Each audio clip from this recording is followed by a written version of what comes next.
राजकिशोरी देवी शिक्षण प्रशिक्षण सेवा संस्थान बभनौली गढ़वार बलिया, इसमें अध्ययनरत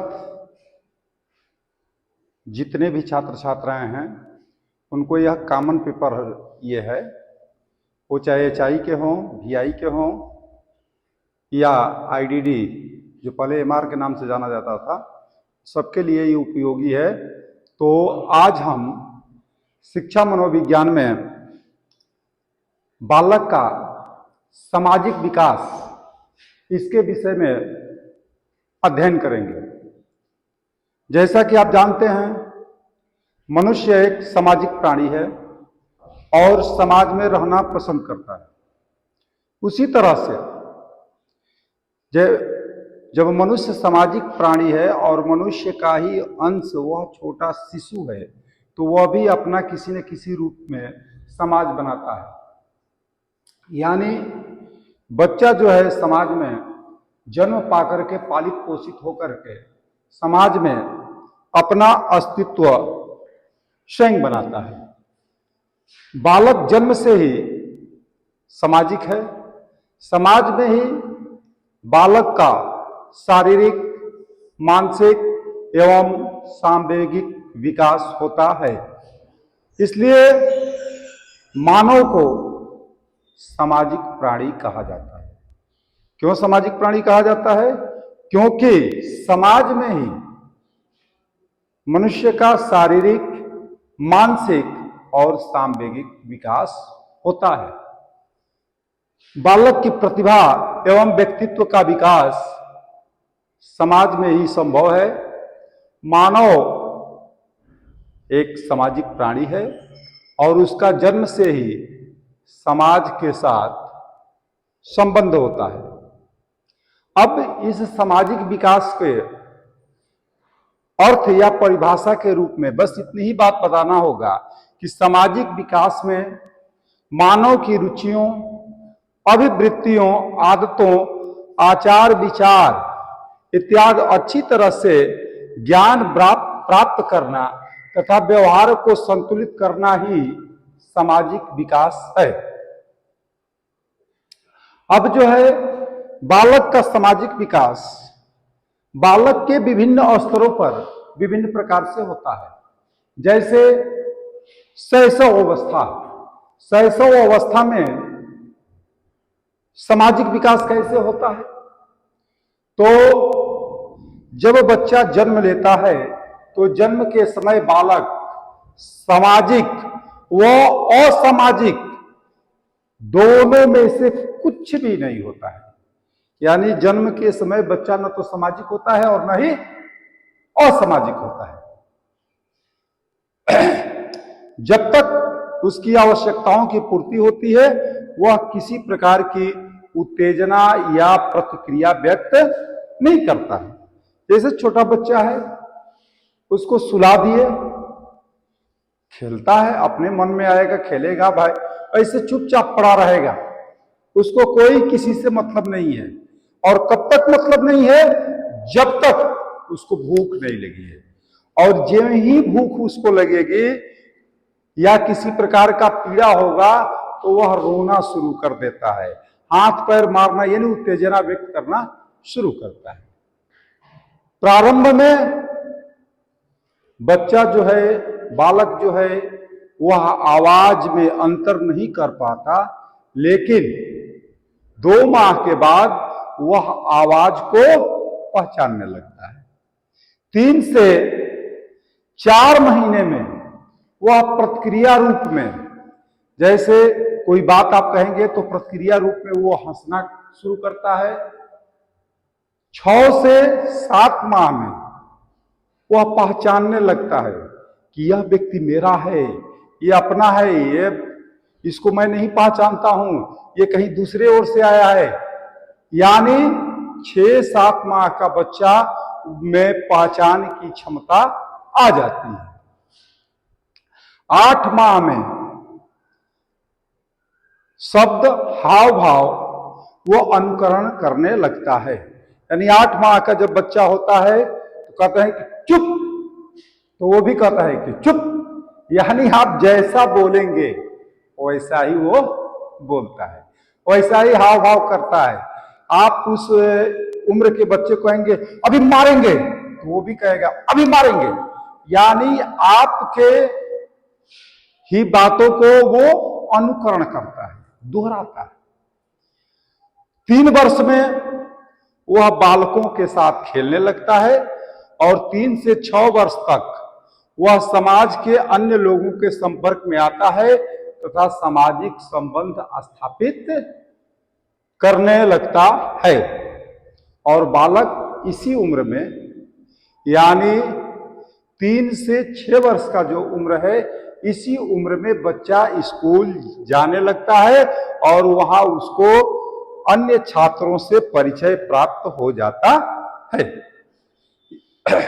उसके बाद बच्चा जो है दूसरी अवस्था में प्रवेश करता है। शैशव अवस्था के बाद वह सीधा बाल्यावस्था में प्रवेश करता है और बाल्यावस्था में उसका सामाजिक विकास जो है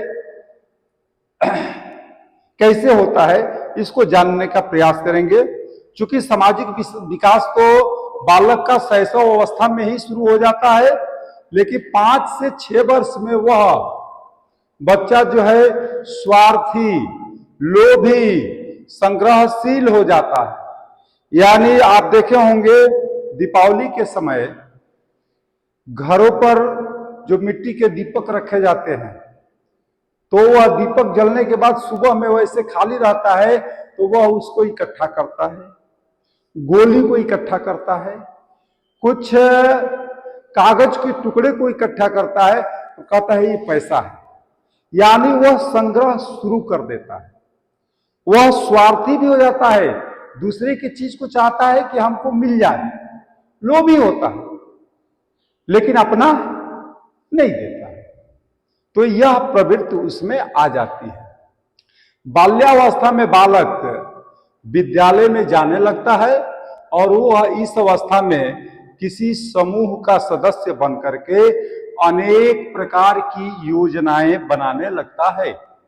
सभी बालक सामाजिक कार्य को महत्व देते हैं। यदि कोई बालक समाज के विपरीत कार्य करता है तो अन्य बालक उसे रोकते हैं। बालक बालचर संस्थाओं में भी सम्मिलित होने की जिज्ञासा रखता है और बालक में खेल की भावना का भी विकास होता है। वह समूह के खेलों में रुचि लेने लगता है। जैसे स्वयं अकेले नहीं, समूह का खेल, जैसे कबड्डी खेलना, क्रिकेट खेलना, बैडमिंटन खेलना या टेबल टेनिस, फुटबॉल, ये बहुत सारी खेलें हैं जो कि समूह में खेली जाती हैं और वह उसको खेलने में रुचि व्यक्त करने लगता है। वह जिस किसी भी वर्ग में रहता है उसकी ओर रुचिपूर्ण कार्य करता है। जैसे कोई भी खेल होता है उसमें 2 भाग होता है, 2 पक्ष होते हैं, तो वह जिस पक्ष में होता है उस पक्ष के लिए वह रुचिपूर्ण कार्य करता है। और 7 से 8 वर्ष के आयु के बाद में बालक और बालिकाएं, इसमें कोई भी भेद नहीं होता है। ये साथ खेलते, साथ बैठते, साथ रहते, इनमें कोई भी भेद नहीं होता है। और बाद में वे आगे चल करके वे अपने वर्ग में विभक्त हो जाते हैं। जैसे कि ये बालिकाओं की लाइन है, ये बालकों की लाइन है, तो वो आगे चल करके विभक्त हो जाता है। माता पिता अध्यापक द्वारा, जो भी माता पिता हो या अध्यापक हो, जो ही कार्य करने के लिए निर्देशित करता है वह उसको करता है। अगली बात जो है किशोरावस्था में सामाजिक विकास। तो किशोरावस्था में किशोर और किशोरियों यानी बालक और बालिकाओं के जीवन में काफी अंतर आ जाता है और वे स्वतंत्र चिंतन और कार्य के करने के विषय में विचार करने लग जाते हैं। कुछ किशोर जो है अपना वर्ग विशेष बनाकर उसी के अनुरूप कार्य करते हैं और कुछ एकदम एकाकी हो जाते हैं, यानी एकांत में रहना पसंद करते हैं। वो किसी के साथ न पढ़ने में रुचि लेते हैं, न खेलने में रुचि रखते हैं। वो एकांत में बैठना पसंद करते हैं, एकांत में पढ़ना पसंद करते और जो बच्चा समूह या वर्ग में रह करके कार्य करता है उसमें नेतृत्व, उत्साह, सहानुभूति, सद्भावना, यह सामाजिक गुणों का विकास होता है और वह झूठे आदर्श को स्वीकार नहीं करता है। व्यवसाय, धन, प्रेम, विवाह, पारिवारिक जीवन इत्यादि के विषय में भी वह चिंता करने लगता है और इस अवस्था में वार्तालाप का विषय अंतरराष्ट्रीय जीवन दर्शन, शिक्षा दर्शन, क्रीड़ा, काम शास्त्र, व्यवसाय एवं भविष्य की योजनाओं से संबंधित होता है। अगली बात आती है प्रौढ़ावस्था में सामाजिक विकास, यानी हमारी 4 अवस्था है। एक शैशवावस्था, दूसरा बाल्यावस्था, तीसरा किशोरावस्था और सबसे अंतिम अवस्था जो होती है वह है प्रौढ़ावस्था। तो प्रौढ़ावस्था जो होती है यह पूर्ण रूप से विकसित अवस्था मानी जाती है। इसमें जो बालक और बालिका हैं वो स्त्री पुरुष के रूप में परिवर्तित हो जाते हैं और उनका वो सामाजिक स्वरूप बदल जाता है तथा सामाजिक दायित्व भी बढ़ जाता है। इस अवस्था में वो सामाजिक रीति रिवाजों, परंपराओं, प्रथाओं, संस्थाओं, सांस्कृतिक मान्यताओं इत्यादि से समन्वय कर मर्यादाओं का अनुपालन का कार्य करने लगता है। अगली बात आती है कि इन अवस्थाओं में बालक में सामाजिक विकास तो होता है, लेकिन यह सामाजिक विकास सब में हो तो यह सामाजिक विकास को प्रभावित करने वाले भी कुछ कारक होते हैं। जैसे सामाजिक विकास को प्रभावित करने वाले कारकों के संबंध में जब विचार करते हैं तो यह मनोवैज्ञानिक जो है इसके विषय में वंशानुक्रम, वातावरण के साथ ही समाज के अन्य महत्वपूर्ण सहयोगी तत्वों को भी माना जाता है। जैसे पहली बात है वंशानुक्रम। बालक अपने विशेष वंश में जन्म लेता है और इसी वंश के बालक के विकास पर प्रभाव पड़ता है। जैसे बालक हमारा जो वर्ण व्यवस्था है, वर्ण व्यवस्था के अनुसार ब्राह्मण, क्षत्रिय, वैश्य, शूद्र 4 भागों में हम विभक्त हैं और आज सामाजिक विकृतियों की वजह से हम कितनी जातियों में विभक्त हैं। जैसे ब्राह्मण क्षत्रिय है, उसके बाद से तेली है, कांदू है, कुहार है, लोहार है, अहिर है, चमार है, भौर है, बहुत सारी जातियां हैं। लेकिन बच्चे पर उस वंश का प्रभाव पड़ता है। यह हमारे सामाजिक विकास को प्रभावित करने वाले कारक है।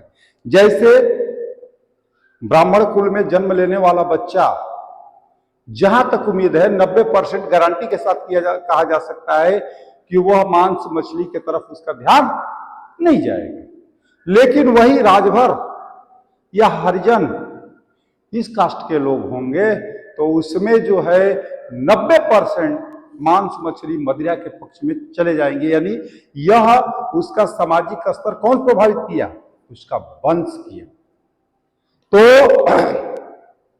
यह वंश जो है यह हमारे सामाजिक स्तर को भी प्रभावित करते हैं। यही वंशानुक्रम है। जैसे वंशानुक्रम में आपके माता पिता झगड़ालू होंगे, जहां तक उम्मीद है उसकी संतान भी झगड़ालू होगी। 1-2% अपवाद हो सकता है। उसके माता पिता गलत कार्यों में लिप्त हैं तो उसकी संतान भी गलत कार्यों में लिप्त होंगे। उसके माता पिता अच्छे हैं तो उसकी संतान भी अच्छी होगी। ऐसा वंशानुक्रम बताता है और यह वंश का प्रभाव पड़ता है। अगली बात, माता पिता एवं परिवार। बालक के सामाजिक विकास में उसके माता पिता, जैसा कि मैंने पहले बता दिया, और परिवार का वातावरण पूर्ण रूपेण कार्य करता है। बालक का शैक्षिक, मानसिक एवं सामाजिक विकास परिवार के अनुसार ही होता है। जैसे जिसके परिवार में अक्सर शांति का वातावरण उपलब्ध होता है, उसके घर के बच्चों में अपने आप शांति का वातावरण आ जाता है। अगर उसके घर में परिवार में झगड़ा होता हो तो बच्चे में भी वह प्रवृत्ति प्रवेश कर जाती है। दूसरा, इसके साथ साथ परिवार के साथ साथ आपका वातावरण, अगल बगल के वातावरण, आपका परिवार ठीक है, आपका वंश ठीक है, वंशानुक्रम भी ठीक है, माता पिता भी ठीक है, परिवार भी ठीक है, लेकिन आपके अगल बगल का वातावरण दूषित है तो वो भी बालक के ऊपर प्रभाव पड़ता है। जैसे अगर आपके घर के बगल में कोई रोज गाली देता हो, बच्चा सुनता है, याद कर लेगा, वो भी गाली देने लगेगा। तो आदमी कहता है ये कि ये तो इसके माता पिता बहुत अच्छे थे, ये कहां से बिगड़ गया। तो वह निश्चित रूप से वातावरण का प्रभाव है। अगली जो बात है, शारीरिक तत्व। यह हमारी सामाजिक स्तर को प्रभावित करने के लिए हमारी शारीरिक बनावट, स्वास्थ्य और उसके सामाजिक जीवन को प्रभावित करते हैं। जैसे शारीरिक बनावट, कोई लूल्हा हो गया, कोई लंगड़ा हो गया, कोई अंधा हो गया, कोई हिष्ट पुष्ट है, तंदुरुस्त है, कोई बीमार रहता हो, तो ये सारी चीजें जो है उसके सामाजिक स्तर को प्रभावित करती है। जैसे अगर हिष्ट पुष्ट है तो अच्छा पहलवान बन सकता है, कोई बीमार है वो कुछ नहीं कर सकता। किसी की शरीर जो है उसको शरीर की वजह से जैसे उसके आवाज न निकलता हो, आंख से दिखाई न देता हो, कान से सुनाई न देता हो, तब भी उसका सामाजिक स्तर गड़बड़ होगा। अब जो है उसके बाद पालन पोषण की प्रक्रिया, यानी पालन पोषण की प्रक्रिया का बालक के सामाजिक विकास पर प्रभाव पड़ता है। जैसे किसी के बच्चा है, बहुत बढ़िया भोजन जिसके घर में मिलता हो, उसके बच्चे जो है निश्चित रूप से तीव्र बुद्धि के होंगे। और किसी के घर बढ़िया भोजन न मिलता हो, जिसमें सभी तत्व न मिलते हो, तो वो क्या होगा, दौड़ दौड़ करके दूसरे घर तीसरे घर जाने का प्रयास करता है खाने के लिए, क्योंकि उसकी क्षुधा की पूर्ति नहीं होती है। तो आदमी कहता है कि हमेशा खाने के लिए दौड़ रहा है। क्यों दौड़ रहा है? क्योंकि उसके पालन पोषण में कमी है। जैसे इस समय शादी विवाह का मौसम चल रहे हैं, बहुत सारे जगहों पर देखे होंगे, बहुत सारे घरों के छोटे छोटे बच्चे जो है जिसके यहाँ शादी पड़ी है, उसके घर अपने आप चले जाते हैं बिना बुलावा के। क्यों चले जाते हैं? क्योंकि उनके पालन पोषण में कमी रह गई। अगली बात जो है आर्थिक परिस्थिति। परिवार के सदस्यों की आर्थिक अवस्था क्या है, उसके अनुसार बालक को लोगों से मिलने, पत्र पत्रिकाओं को पढ़ने, सामाजिक व्यवहार स्थापित करने, इसका भी अवसर मिलता है। जिसकी आर्थिक स्थिति ठीक है उसके यहाँ ये मिलेगा, जिसकी आर्थिक स्थिति ठीक नहीं है उसके यहाँ नहीं मिलेगा। यानी सामाजिक स्तर को प्रभावित करने वाली दशा जो है वह हमारी आर्थिक स्थिति भी है।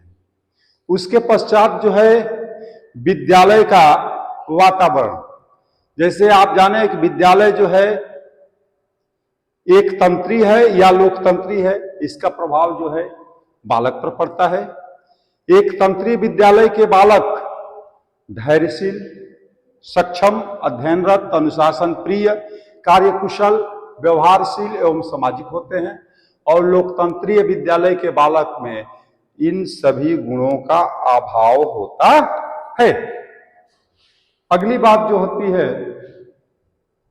बालक बालिका संबंध। जैसे किशोरावस्था में विषम लिंगी आकर्षण बढ़ता है, दोनों यानी बालक और बालिका आपस में मिलने के लिए हमेशा इच्छुक रहते हैं, यद्यपि समाज इसे मान्यता नकारात्मक रूप में देता है। इस कारण सामाजिक विकास में अवरोध सा हो जाता है और अनुशासनहीनता का यही कारण है। अब जो है संस्कृति या संस्कार, बालक जिस समाज में रहता है उसकी संस्कृति, संस्कार या सभ्यता का उस पर प्रभाव पड़ता है। और लोकाचार के आधार पर उसका सामाजिक विकास होता है। जैसे हम भारत देश में रहते हैं, हमारी संस्कृति क्या है? हमारी संस्कृति ये है कि हम अपने से बड़ों को सम्मान देते हैं और छोटों को प्यार करते हैं। ऐसी संस्कृति दूसरी जगह पर नहीं है। हमारी संस्कृति है कि हमारे यहाँ रिश्ता है। हमारी संस्कृति में यह रिश्ता है, हमारे यहाँ माता पिता, चाचा चाची, दादा दादी, नाना नानी, मामा मामी, फूआ फूफा, इस प्रकार के रिश्ते हैं। और इन रिश्तों के आधार पर बालक में सामाजिक विकास होता है। यह हमारी संस्कृति है और इस संस्कृति के अनुसार वह आचरण करता है, जबकि अन्य देशों में ऐसी संस्कृति नहीं है। इसलिए दूसरे देशों के लोग और हमारे देश के लोगों में बहुत अंतर हो जाता है। जैसे एक बार जो है शिकागो में कार्यक्रम हुआ था और ऐसा किताबों में लिखा हुआ है, उससे जानकारी मिलती है, जब विवेकानंद जी वहां पर भाषण देने के लिए गए थे तो विवेकानंद जी जब ही अपना माइक संभाले तो उन्होंने सबसे पहले जो संबोधन दिया, कहा कि यहाँ उपस्थित मैं सभी भाई बहनों को सादर नमन करता हूं। यानी भाई बहन जब शब्द वो सुने तो वो ताली बजाने लगे, क्योंकि वो भाई बहन जानते ही नहीं थे। वहां उनके यहाँ ऐसा रिश्ता नहीं है, हमारे यहाँ रिश्ता है। तो ये हमारी संस्कृति है और इसी संस्कृति के अनुसार हमारा संस्कार है कि जो हमसे बड़े हैं उनको हम सम्मान करते हैं। और दूसरे देशों में बड़े छोटों का कोई रिवाज नहीं है, कोई व्यवस्था नहीं है। अब जो है खेल, इसके द्वारा भी, क्रीड़ा के द्वारा भी बालक में विकास होता है। जैसे बालक समाज में, विद्यालय में अनेक प्रकार का खेल खेलता है, परिणाम स्वरूप अनेक प्रकार की प्रकृति स्वभाव लोगों के साथ रहता है, अतः उसका सामाजिक विकास का स्वतः विकास हो जाता है। जैसे हमारे यहाँ समाज में एक बहुत ही विकृति रूप है ऊंच नीच का भेदभाव, लेकिन विद्यालयों में कबड्डी का खेल खेला जाता है। एक खेल है कबड्डी, तो कबड्डी का खेल खेला जाता है तो उसमें सभी, क्योंकि विद्यालय में प्रत्येक कास्ट के लोग पढ़ते हैं, तो उसमें जब कबड्डी में भाग लेते हैं तो वहां पर ब्राह्मण का भी लड़का खेलता है, क्षत्रिय का भी लड़का खेलता है, हरिजन का भी खेलता है, राजभर का भी खेलता है, यादव का भी खेलता है, सबके खेलते हैं। लेकिन कबड्डी पढ़ते हुए जो जाता है और उसको आउट करने के लिए वो हरिजन का लड़का है कि पंडित जी का लड़का है, ये ध्यान न दे करके भी अगर हरिजन का भी लड़का है उसको पकड़ना है तो जा करके ब्राह्मण का भी बेटा जो है उसका पैर पकड़ लेता है। यानी झुकाव वहां से शुरू होता है। खेल के द्वारा भी सामाजिक विकास होता है, यानी ऊंच नीच के भाव, ऊंच नीच की भावना समाप्त होती है। तो ये भी सामाजिक स्तर को प्रभावित करने वाले कारक हैं। उसके साथ शिक्षक, सामाजिक विकास में शिक्षक का महत्वपूर्ण योगदान है। वह बालक को समुचित दिशा निर्देश प्रदान करता है और सही सामाजिकता का विकास करता है। अगली बात आती है सामाजिक विकास एवं शिक्षा, सोशल डेवलपमेंट एंड एजुकेशन। यानी बालक बालिकाओं के सामाजिक विकास में माता पिता, परिवार, समाज, विद्यालय एवं शिक्षक के यह योगदान है और उनके उत्तरदायित्व हैं और उनके कर्तव्य भी हैं। जैसे माता पिता है, यानी बालक के जन्म के पूर्व से ही उसका सुरक्षा के उत्तरदायित्व का वहन कौन करता है? माता पिता करते हैं। स्त्रियों को समुचित रूप से शिक्षित कर दिया जाए ताकि वह स्वस्थ परंपरा का निर्वाह या निर्माण कर सके। अध्यापक बालकों को सही दिशा प्रदान कर सामूहिक प्रवृत्तियों को विकसित करें। अध्यापक का यह उत्तरदायित्व होता है कि वह बालक में सद्व्यवहार, अनुकरण, संकेत, सहानुभूति, जिज्ञासा, क्रियाशीलता आदि गुणों को विकसित कर सके। सह शिक्षा की ओर ध्यान देना चाहिए। जैसा कि विद्यालयों में होता है, सह शिक्षा का मतलब बालक और बालिका दोनों को एक साथ पढ़ाया जाना चाहिए। बालक की मूल प्रवृत्ति एवं संवेगों की ओर ध्यान दे करके उनको विकसित करने की प्रक्रिया की ओर ध्यान देना चाहिए। सामाजिक कार्यों में लगाना चाहिए। जैसे सामाजिक कार्य में क्या है? श्रमदान, कहीं काम हो रहा है वहां पर श्रमदान करो। स्वच्छता, अनुशासन आदि की व्यवस्था के माध्यम से सामाजिक विकास किया जा सकता है। विद्यालय को एक छोटे से समाज के रूप में प्रस्तुत करना चाहिए तथा बालकों को सामाजिकता के गुणों का ज्ञान कराना चाहिए। अब ये रहा सामाजिक विकास। अगला जो है चारित्रिक विकास, यानी कैरेक्टर डेवलपमेंट। यानी देखिए, इस दुनिया में सब कुछ खो जाएगा तब भी कुछ नहीं खोएगा, लेकिन व्यक्ति का चरित्र खो जाएगा तो उसके पास कुछ नहीं बचेगा। इसलिए यह चरित्र को सही रखना चाहिए। यानी जीवन में चरित्र की प्रधानता है। चारित्रिक गुण मानव को मानव बनाते हैं। महान शिक्षाविद आदि कवि महर्षि वाल्मीकि जी ने श्री राम को ही चरित्र का आदर्श माना। आदि कवि ने जब अपनी काव्य रचना प्रारंभ की तो यह एक समस्या आ गई थी कि किसे आदर्श पुरुष मानकर काव्य की रचना की जाए, तो उत्तर मिला कि श्री राम को ही आदर्श, भगवान श्री राम को आदर्श मान करके काव्य की रचना की जाए। क्यों? क्योंकि वास्तविकता यह थी कि चारित्रिक गुण ही व्यक्ति के व्यक्तित्व को प्रभावपूर्ण बना सकते हैं। अब राम को आदर्श माना गया, क्या चरित्र था भाई? देखो, एक छोटी सी घटना मैं बता देता हूं।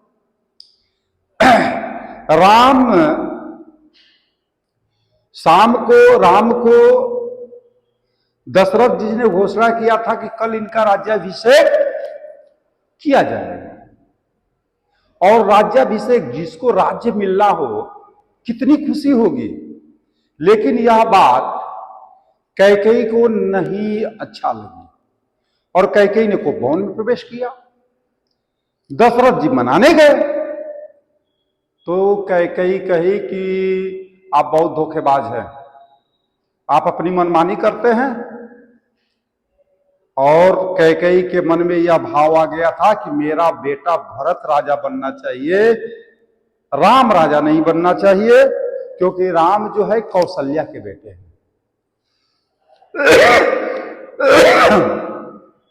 तो यह बात जब उनके सामने आती है तो दशरथ जी से वो कहे कि भाई दशरथ जी ऐसे मानेंगे नहीं।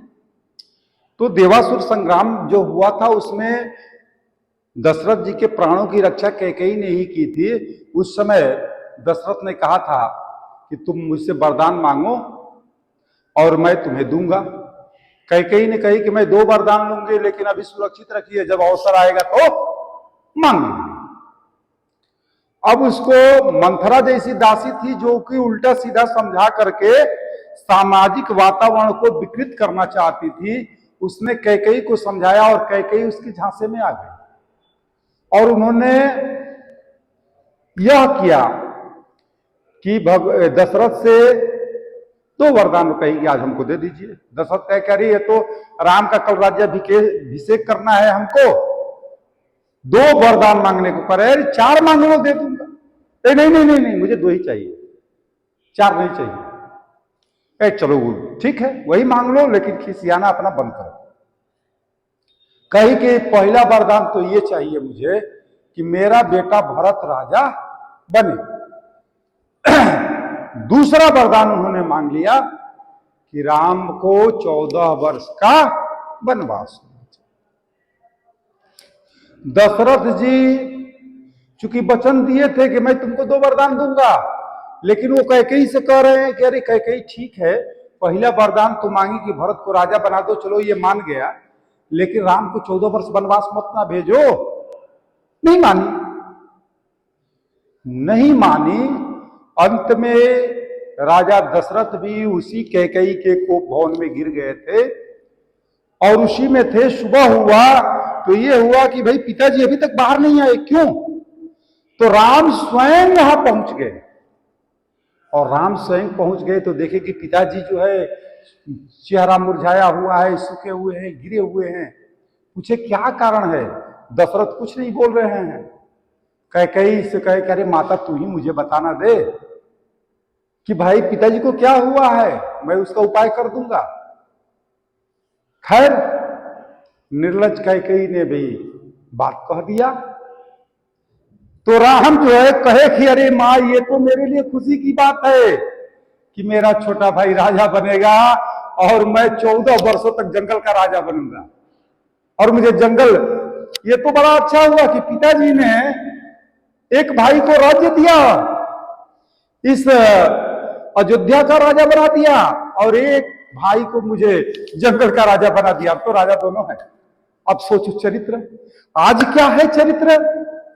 2 भाई हैं और थोड़ी सी जमीन के लिए झगड़ा कर लेते हैं। अब सोचिए राम को राजा बनना है, उसकी जगह पर भरत को राजा बनाने की बात आ गई, और इसको ये भी नहीं कि यहां रहना है, यहां से तुम जाओ मुनि वेश बना करके, और फिर किसी गांव में भी घुसना नहीं है, तुमको जंगले में रहना है। आराम सहर्ष चले गए। तो ये है हमारा चरित्र, और इस प्रकार का चरित्र का अनुकरण सबको करना चाहिए, न कि एक भूमि के टुकड़े के लिए, 2-4-10 रुपये के लिए किसी अपने भाई, सगे भाई से झगड़ा कर दो। ये हमारा चरित्र नहीं है। इसीलिए राम के चरित्र को आदर्श मान करके ये लिखा गया। अब जो है हमारे चरित्र के 2 रूप होते हैं। पहला जो होता है वह होता है आंतरिक। आंतरिक रूप क्या है? तो मन, वचन, कर्म में एकता, यानी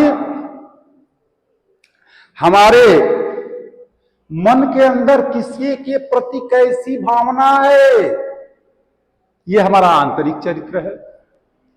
हमारा दूसरे के प्रति हम कैसे वाणी का उपयोग कर रहे हैं, क्योंकि अंदर से ही वाणी आएगी, तो यह हमारा आंतरिक है। और दूसरा जो है चरित्र का रूप वो बाह्य है।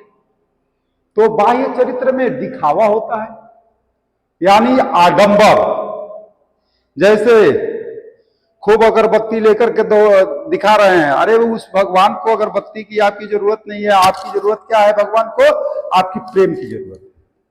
क्योंकि जब भगवान ने इस सृष्टि को निर्माण किया है और सारे लोगों की व्यवस्था वो चलाते हैं, तो उनकी व्यवस्था हम क्यों चलाएंगे? हमारे चलाने बस की बात है। लेकिन ये क्या है? आडंबर।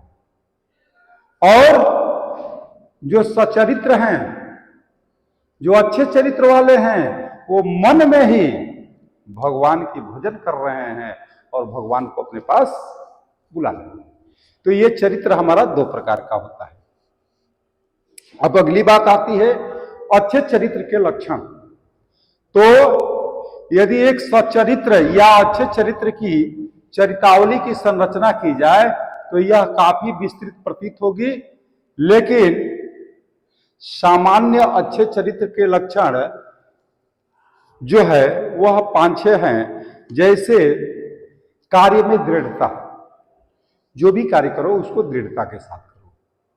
कर्मनिष्ठा, आपका जो कर्म है अपने कर्म के प्रति निष्ठा होनी चाहिए। ये नहीं कि किसी के डर से कर्म नहीं करना। अंतःकरण की शुद्धता, यानी आपके अंदर, जैसे आदमी नहीं कहता है कि अंदर का वो बहुत खराब आदमी है, यानी वही अंतःकरण है। तो अंतःकरण की शुद्धता होनी चाहिए, आत्मनियंत्रण होना चाहिए, विश्वसनीयता होना चाहिए और उत्तरदायित्व की भावना होनी चाहिए। यानी जो भी हमको उत्तरदायित्व मिला उसको हम निर्वहन करेंगे जैसे राम ने किया। उनको जंगल का राज्य मिला तो सहर्ष गए। उनका एक मित्र था निषाद राजगुह, वह भी राजा था, और जब सुना कि ये श्रृंगेरपुर में आ गए हैं तो श्रृंगेरपुर के बगल में ही वहीं पर वो रहता था निषाद राजगुह, वो दौड़ा आया कि आज मेरे मित्र आ रहे हैं, भगवान राम आ रहे हैं, मित्र आ रहे हैं। वो गया और जा करके कहा कि चलिए आप तो मेरे मित्र हैं, आपको वहां से राज्य में निकासी हुई है, मेरे राज्य में आप चलिए, मेरा राजा बनिए, आप मेरे राजा रहेंगे और यहां पर खूब आराम से खाइए पीजिए और सारी व्यवस्थाएं आपको रहेगी और यह हमारी पूरी सेना आपकी सुरक्षा में रहेगी। तो राम ने कहा कि भैया देखो निषाद राज, आपके प्रेम में मुझे संशय नहीं है, लेकिन पिताजी ने मुझे जंगल का राजा बनाया है, किसी राज्य में राज करने के लिए नहीं भेजा है, ये मेरा उत्तरदायित्व है। उन्होंने मुझे जंगल में, तो मैं जंगल में ही जो भोजन मिलता है कंदमूल फल खाए करके रहूंगा, तुम्हारा पुआ पकवान नहीं खाऊंगा, मैं घास के बिछौने पर सोऊंगा, तुम्हारा मखमली गद्दा मुझे नहीं चाहिए। यह है उत्तरदायित्व। इस वजह से यह है चरित्र कि जो ही हमको उत्तरदायित्व मिले उसका निर्वहन हमको ठीक ढंग से करना चाहिए। इन्हीं शब्दों के साथ आज का यह कार्यक्रम और यह क्लास यहीं पर इसको विराम लगाते हुए फिर अगले दिन अगले चैप्टर में हम लोग मिलेंगे और इन्हीं शब्दों के साथ अपने वाणी को विराम देते हुए जय हिंद, जय भारत।